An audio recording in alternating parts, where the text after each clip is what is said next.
Da, dobro ste čuli. Blic TV je sada dostupan i na SBB-u. I to na kanalu 17.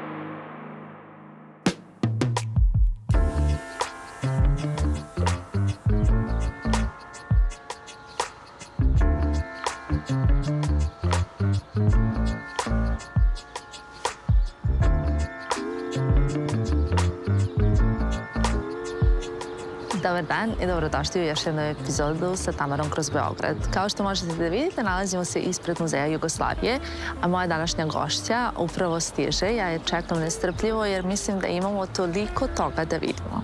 Danas ćemo gledati ovaj prelepi objekat sa Colgate, koja je iz Konga, a sada živi u Beogradu.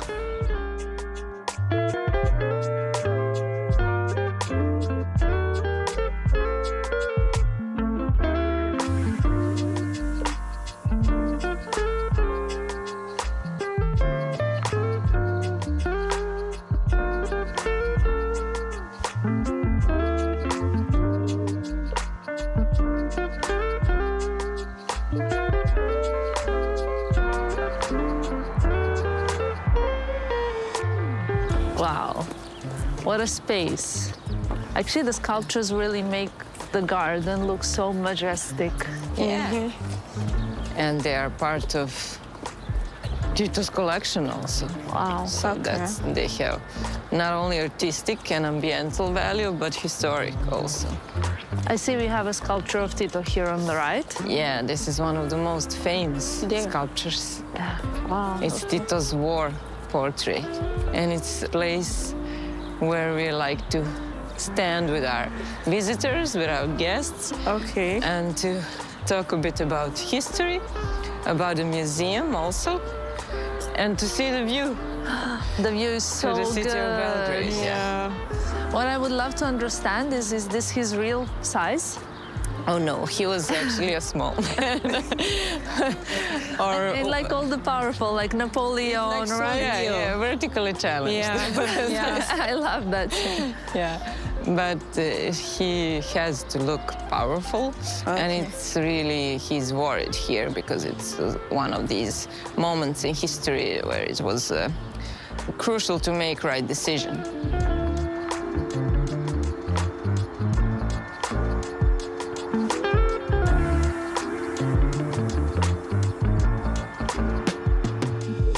What is the space about?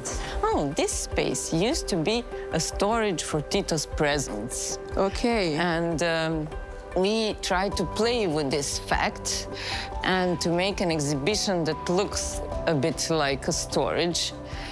And when we opened it some years ago, it was even more thick with many kind of different museum artifacts. On the left, you have presents that Tito received, and he received many, many gifts from foreign countries. Okay. Since he was a really important political figure on the global scene, and he received many gifts from Yugoslavia, from peoples. And on the right, you have the history of working class movement and the Communist Party. And these two are like milestones of Yugoslav identity. So you have many artifacts from Africa. These are from Ghana. Yeah, I see. Is this like his size? Or is the size like of a giant? They are large. Too large. They're a gift to Tito from Kwame Nkrumah, president of Ghana. Okay. You know what I find so fascinating is that during his life he had so many sculptures of himself and portraits of himself and paintings, and it must be a little bit weird to have pictures of you everywhere or statues of you. Every sculpture, yeah. And you see the similarity with the King Alexander. So it's always, as we mentioned, the leader that has to be this figure that unites us, that leads us to a future. So I think that's common in every leader. Like, Yes. They got their People face need- everywhere. People always need someone to look up to or someone to respect, no matter what, you know? That's the point of kind of knowing that everything will be okay if you really believe in that figure. And what's really great about this exhibition here is that you have many, since we have so many objects and so many topics that we tackle here, you have some routes that we mark, like the blue one, the red one. We have also the route for deaf people, children's route. Yeah. So you can choose. You can come here for as many times as you like and choose a different route to see another view, another perspective of what we have here. Is These that are Trophy? The batons. These are batons, yeah. There's a relay batons. It's like an athletic discipline, you know, when people run and give a stick to one another. It was a custom that was actually that began in the Kingdom of Yugoslavia. So the first baton was brought to King Peter II, the son of King Alexander. And we have the first baton exhibited in some other room of this exhibition. But these are youth batons. We mentioned 25th of May.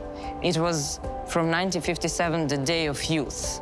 So Yugoslav government addressed and Communist Party addressed to youth a lot. It was important to keep the system alive, to address to young people who will be the ones to carry this future of this country. And young people used to run. I mean, they're not used to run. It was, they were running. It was, of course, directed in a way, but throughout Yugoslavia. So, like in an athletic stadium, they would run from village to village, from city to city, carrying this stick with a message inside. A message of wishing well to Tito as president and promising to keep his good ways of dealing with anti-fascism, of dealing with the socialistic politics, of the politics of the country. And from 1957, when 25th of May began to be the national holiday, the Day of Youth, you have these main batons, these youth batons that were designed by famous designers of Yugoslavia. So each year, you would choose another designer, another person who will be the one to last carry the baton and to give it to the president. And you will see something more about it in the House of Flowers, where Tito is buried. I mean, I find it just incredible how back in the days they made the logistical plan of, like, let's say the running, you know, from place to place, right? Without smartphones, without emails, without all of this stuff. It was really carefully planned, and it was an honor to participate. So people were very motivated to participate in that. It was huge, That's so inspiring, because, you know, people just managed whatever they wanted, they managed to make it happen. So it's inspiring for modern times as well. Beautiful.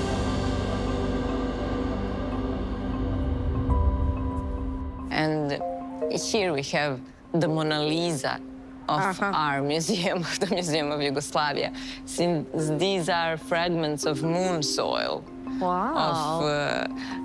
from the moon that the Apollo 13 mission brought here, and in the name of President Nixon of USA, presented it, gave it to Tito. So there are the fragments. And this is the flag of Yugoslavia that traveled to the moon and back. Wow. So Yugoslavia until the moon.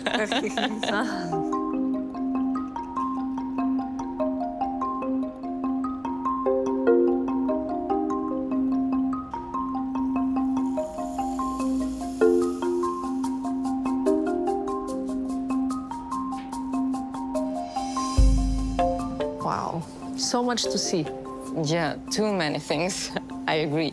And we wanted to make a visitor a bit intimidated by the material because we wanted to make it as inspiring as it can be. And many people with nostalgia come Exactly. here. I feel this overwhelming feeling of nostalgia that people came in union to create things. You know, you can see that things were made with hands. Yeah, You and know, that's real things, actually. It's real, like, material. It's not just photos. Yeah. And Yeah. you can even see the pictures of people making it, people working. A lot of, also as a woman, it's inspiring to see many women coming together to do things, you know, like, and that's something that I believe is just the beauty of that time, especially. Yeah, it is beautiful. It's also complex. It's heavy, like with any history. Yeah.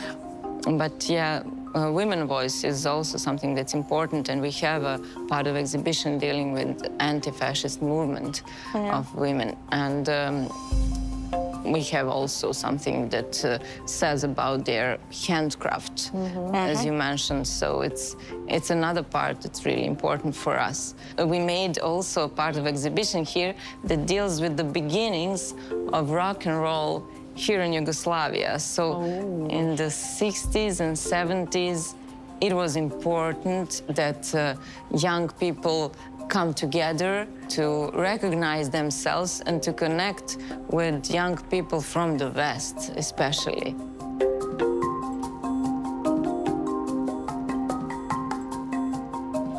I never thought about it. What you just said, it really like resonates. We kind of were this socialist, like we had the, you know, in place the socialist movement, but we were not really like other socialist countries because of our geographical position as well. We're sort of in the middle. So as much as like there are things, we still have influences from everywhere. And that's kind of a blessing and a curse of this space, that we're in the middle of everything. Yeah, crossroads. Exactly. Yes. So we'll speak about Tito and his wife Jovanka some more in the House of Flowers, where it used to be a private space, actually.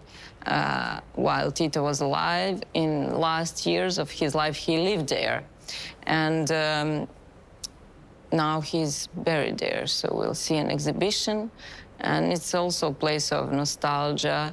Many people from Africa also come. And they still remember him, and they pay respects to him as a leader of non-aligned movement and as a really important political figure at that time, since these were crucial moments in history of many African countries when they gained independence from colonial powers. So.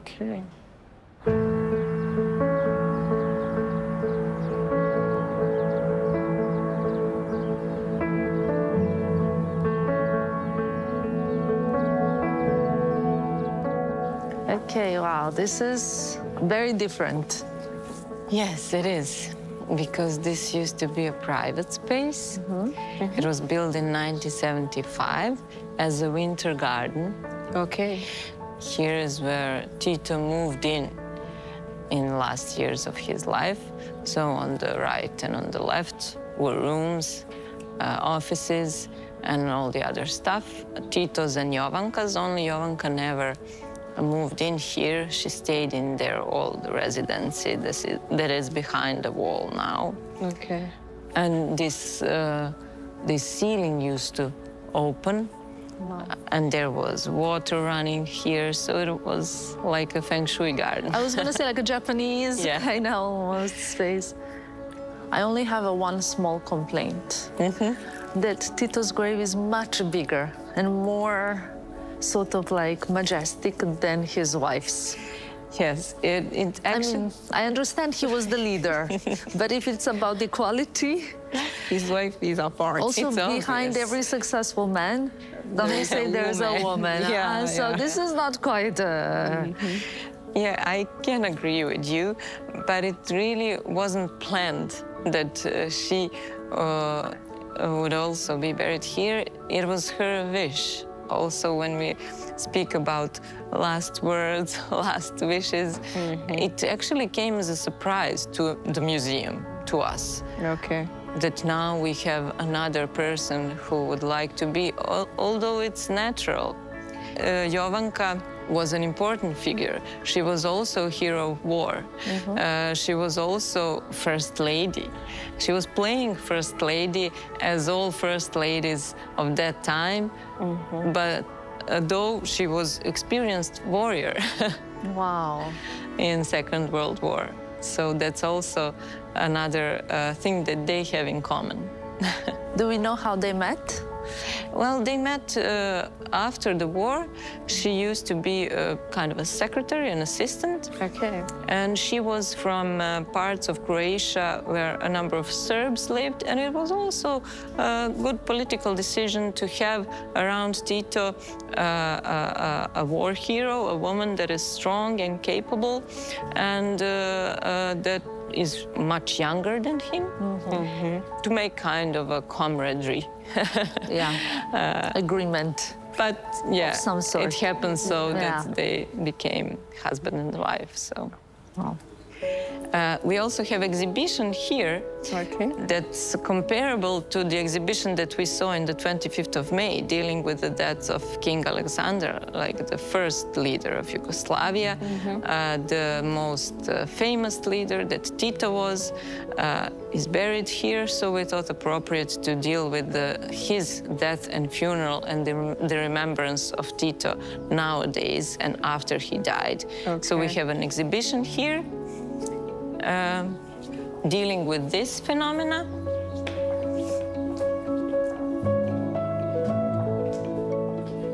We saw there in park a famous sculpture, and here we have fragments of this sculpture and some other that were collected by an artist, Dragan Srdić.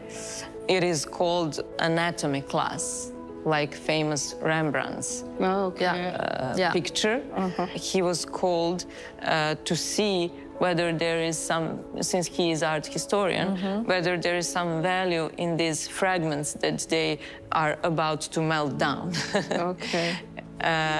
And that's how he started collecting these pieces of sculptures of Tito. This is just a part of his collection that is now in the Museum of Yugoslavia. It's our museum artifact.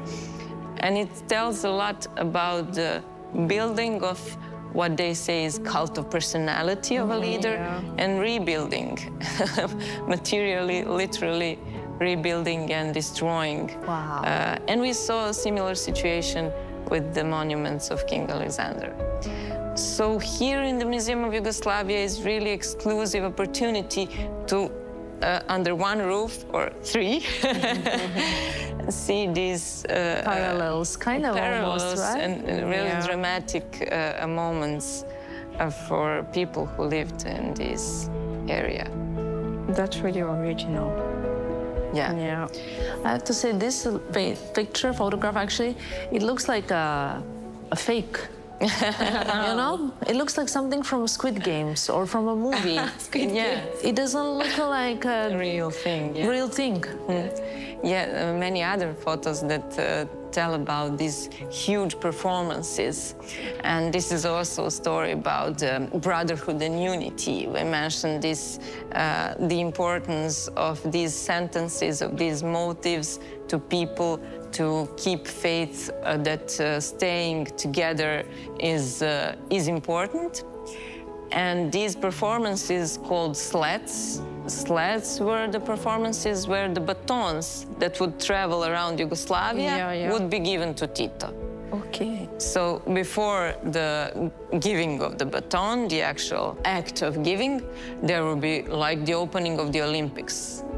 That's why it looks so artificial, since it was really carefully planned, directed, a spectacular performance with the baton and wishing of staying on Tito's path. And after Tito died, these are photos after Tito died. Actually, this custom stayed for a couple of years. What I think is very fascinating is that sort of like every prominent political figure, or it doesn't matter, but like, you know, people that really change the world and our lives, in the end you have like a very polarizing audiences, like a very, very big fans, and on the same time like people that really don't see something positive. But I do think that, you know, those kind of regimes have like the very good things, which we mentioned, the union, the sort of equality, people coming together from differences and focusing more on our similarities rather than our differences, but also the kind of more oppressed side, which was a little bit more feeling dictatorship and the feeling of, I suppose that equality also, like, you know, I remember the stories of my parents that would say like, it didn't matter, like the doctor had the same kind of almost position as like a cleaner in the company. Okay. You know, like there was that kind of equality that was almost is difficult for us to understand now. You know, it's like, it's hard to, for these ages, like 30 years later or a little bit more, it's almost like impossible to imagine that time.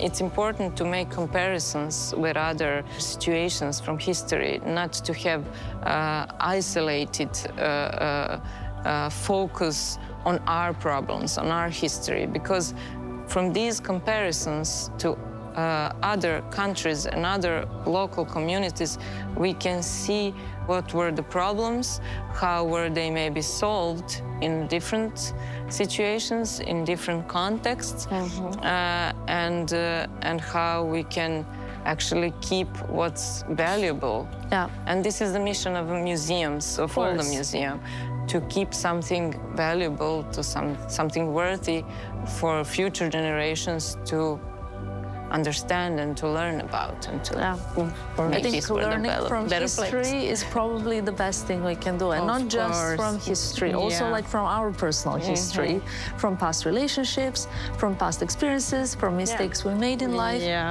And at the end of the day, more about the past is really important. Yeah, as long as we learn from it. If we just have it but don't learn anything, then yeah, but we are experimenting with ways of learning. And that's why we have different programs. That's why we have also parties and gigs and also many different workshops and many discussion programs. And we try to keep this place alive in any way that is possible and to keep it open for different voices. I love that. Thank you so much for giving us this tour today. I really appreciate that. I appreciate your time, and we will come visit you for a music gig this spring or summer when it gets warm. It's on 25th of May. Well, that will be easy enough to remember. Thank you so much. We will leave you here. Thank you. Thank you for your visit. Hope to see you in summer. Give us some time, and we'll be back when the weather is better. Goodbye. Bye.